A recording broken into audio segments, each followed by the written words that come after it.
Chapter 2, Section 1 is about Mesopotamia. Page 38 has a map that you can look at so you can kind of figure out what we're talking about as we go through our notes. Mesopotamia is Greek, meaning land between the rivers. And what two rivers are we talking about? Those are the Tigris and Euphrates rivers. The Tigris is on top, the Euphrates is on the bottom, and really when you look at that map, the green shaded area kind of oozes out of the borders, not just in between the rivers, but outside it as well, and that is called the Fertile Crescent. And that's the fertile land area where the Mesopotamians lived, from the Mediterranean Sea to the Persian Gulf. Now, they didn't have much rain because it was primarily a desert, but when the rivers flooded, it deposited years of silt, and that's what allowed them to be able to farm and what created the rich soil. Now, they did have flooding, but it wasn't due to rains. It was due to the snow melt in the spring from the mountains that were further up north. So to control that unpredictable flooding, they had to build irrigation and drainage ditches. Ancient Mesopotamia is divided into three regions: Assyria, Akkad, and Sumer. When you look at this map, you can see here Assyria is in the northern portion, Akkad is in the middle, and Sumer is in the south. Sumer is the location of the first Mesopotamian civilization. In Sumer, you can see the city-states of Babylon, Uruk, Ur, and Eridu, and those are all city-states, which are independent regions that are really no more larger than a city. All right, on your map, on the last page of your packet, we are going to label these places that I have highlighted green. The first one is the Tigris River. That would be letter B on your map. Euphrates, that is letter D on your map. Mediterranean Sea, that is letter C on your map. Persian Gulf is letter N on your map. And that pixely gray region around the Tigris and Euphrates River is Mesopotamia. And that is letter H on your map. All right, the Sumerian city-states were all constructed very similarly, where they had walls around them. For example, the walls along Uruk were 6 miles long, and then they manned those towers every 30 to 35 feet. They constructed small houses, but they also had larger buildings, temples and such, based on their religion, and it was made out of sun-dried bricks, typically mud and clay combinations. They used the architectural features of the arch and the dome, and those are still used in Southwest Asia today. The ziggurat temples that I just mentioned are in honor of a chief god or goddess of each Sumerian city-state. Although they worshipped many gods, they picked a chief or a main god, and this ziggurat temple was a really large stepped tower, and it was usually in the center of the city because religion and government were intertwined, and the markets were also built around it. We don't really know the exact height, but usually anywhere from 5 to 7 layers, and the largest layer was at the bottom, and it went up smaller like a wedding cake, again made out of that mud and clay brick, and really only parts of it exist today. There is a picture on page 39 of a ziggurat temple, but it is a reconstructed version, not an original. So when we look at this temple, you can see that there are stairs that go up the front 3 different directions, from the right, the left, and the center. And when you get here, you have a landing, and you have the arched doorways, which we mentioned that they used. It has a dome over it, and then you continue on up the steps to this altar that's at the very top. No Sumerians went into the temple. The priests, primarily, it wasn't like a church where everyone would sit down and worship this god. It was really for offerings, and the priests would go in and make those offerings and talk to the gods. Sometimes there was vegetation, like plants and trees and shrubs and flowers growing on it. And again, no windows because you didn't go inside of it. Mesopotamia was ruled governmentally by a theocracy. And a theocracy is where the gods select the kings, not elections by the people. And so the priest or priestess were really close, kind of the second-hand man to the king. Since the kings were given the power to rule from the gods, religion and government were closely connected. The kings also were in charge of the armies. They had to supervise building of like ziggurats and other large public works, and they organized workers on irrigation projects. So the army, the priests, and all of the government assistants all assisted the king so that he could do his job. As far as farming and trading goes for Mesopotamia, they traded a lot of things that they were very good at making. In particular, they were very good at working with metal, especially bronze, and so they made tools and weapons out of bronze and traded those. They had a lot of sheep, so they were able to make wool. They had lots of clay, so they made pottery. They had access to 2 rivers and 2 seas, so they had a lot of dried fish. And in a drier climate, they could grow barley and wheat. Now on the map, you can see the trade route. It was a perfect location, a strategic location to go from the Mediterranean Sea down through Mesopotamia and out through the Persian Gulf into the Arabian Sea over to India. So it was a great location for trading. So what did they want to get from other people? Since they were great at working with metal, they wanted to import more copper and tin to make more bronze. And since they didn't have trees, they wanted to import cedar. Now the wood that they imported, or the cedar wood, was primarily used for boats or ships. And so with the invention of a sail and having cedar wood, clearly they were great at building ships. The wheel was not used for human transportation, but primarily for wheeled carts, and so it was transporting goods, not people. There were 3 major social groups: upper class, which were the nobles. It was the king and his family and the priest and his family.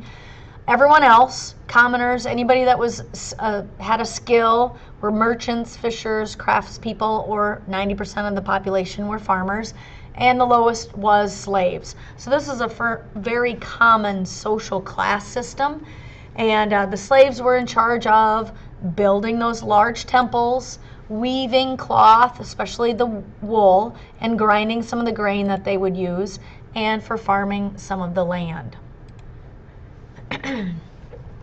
All right, the very first empire in ancient history was the Akkadians, and they ruled from 2340 to 2100 BC. Their leader was Sargon the Great, and he established an empire, which is a large political unit, usually under one ruler like Sargon the Great, that controls many territories. Now the Akkadians didn't really cover or control a lot of area, but it was just the region of Arcadia and Mesopotamia.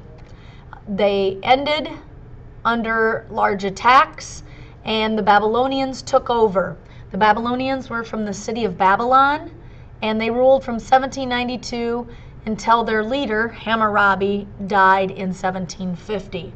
Hammurabi was a very good leader, and there's a little excerpt on page 41 that talks about Hammurabi and what a good military leader and person he was. And it says, Hammurabi built temples and irrigation canals, encouraged trade, and brought an economic revival. Hammurabi was also a man of war. He had a well-disciplined army of foot soldiers who carried axes, spears, and copper or bronze daggers. So very good at being a leader. Hammurabi's biggest contribution are going to be his set of laws, and we will address that in just a little bit. All right, on our maps, we have labeled the Tigris River, the Euphrates River, the Mediterranean Sea, the Persian Gulf, and the region of Mesopotamia. Now go ahead and label Babylon, which is letter M on your map. All right, the Code of Hammurabi was a set of written laws, and it's highlighted in orange because it was the first set of written laws ever, And so that is an invention or creation that people use today. Of course, we have books and books of written laws in our country, but he had a code that consisted of 282 laws. They were very strict, and punishments were different depending on if you're upper class, middle class, or lower class, or if you're a man or a woman. One of the laws, law number 196, states, if a free man has destroyed the eye of a member of the aristocracy, they shall destroy his eye. And law number 198 says, if he has destroyed the eye of a commoner or broken the bone of a commoner, he shall pay 1 mina of silver. This just gives you a good idea about some of the strict laws and how they were treated differently. An eye for an eye, a tooth for a tooth is a saying that we use today, meaning equal retribution. In other words, we will use this in our death penalty in our country. If you kill someone, you will be killed as well. So it's talking about equal retribution. They did not have police, so it was up to public officials to catch whoever perpetrated the crimes, and if they didn't, then they would be the ones to pay restitution to those victims. And so that was not a good deal. Judges also could lose their jobs if they didn't rule correctly. Many of the 282 codes was dealing with consumer protection. In other words, if you made a faulty hammer, how are we going to treat that? So an example here is about a carpenter or a builder of the buildings. If it collapses and falls on the owner of the home and kills him, then the carpenter could be put to death, or might just have to replace the things that were damaged. Marriage and family was also the largest category in his 282 laws. There was arranged marriages, and it was all based on a marriage contract, so a lot of the laws had to do with that. Mesopotamia was a patriarchal society, and society was dominated by men, and women had fewer rights. They were treated much differently as far as Hammurabi's laws applied. For example, if a woman could not have children or didn't have kids, the man could actually get a divorce. And of course, it would be the woman's fault why they wouldn't have children, not anyone else's. Obedience was expected, and if a son decided to hit his father, his hands could be cut off or they would disinherit him. So this is the real Code of Hammurabi here. It's an 8-foot tall slab with the 282 laws written on it, both on the front and the back, written in cuneiform. All right, religion was very important. They had most of their 3,000 gods and goddesses that were dealing with nature, and so they were a polytheistic society, and they did not worship the gods in the same sense that we worship our God, but really we were just there to serve them. As far as writing goes, the Sumerians used cuneiform, which was a wedge-shaped system of writing, and they wrote with a stylus that had a wedge shaped at the end, and they wrote on clay because that was what they had an abundance of. And its main use was keeping records. And so you would write down maybe amounts of grain that they had, or the time that you would plant or harvest. They would keep track of records and things like that, or transactions. The people that learned to write were called scribes, and they could serve as copyists, teachers, or jurists. They were usually boys, and that was considered to be a successful career to be a scribe. If you were a scribe, you could later on become very important in the city-states. These were, of course, only wealthy young boys, and they trained from boyhood until they were young men. School was rough. It started at sunrise, ended at sunset. Extreme discipline. In other words, if they didn't write correctly, if they were late or they didn't show up, they were caned, and they were taught by simply copying and recopying.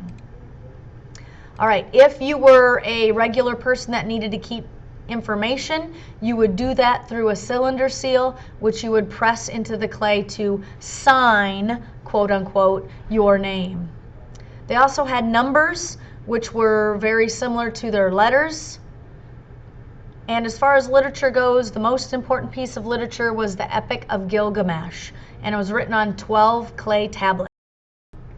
All right, the most important piece of literature of Mesopotamia was the Epic of Gilgamesh. It was written on 12 clay tablets, and it's an epic poem about the life of Gilgamesh and the afterlife.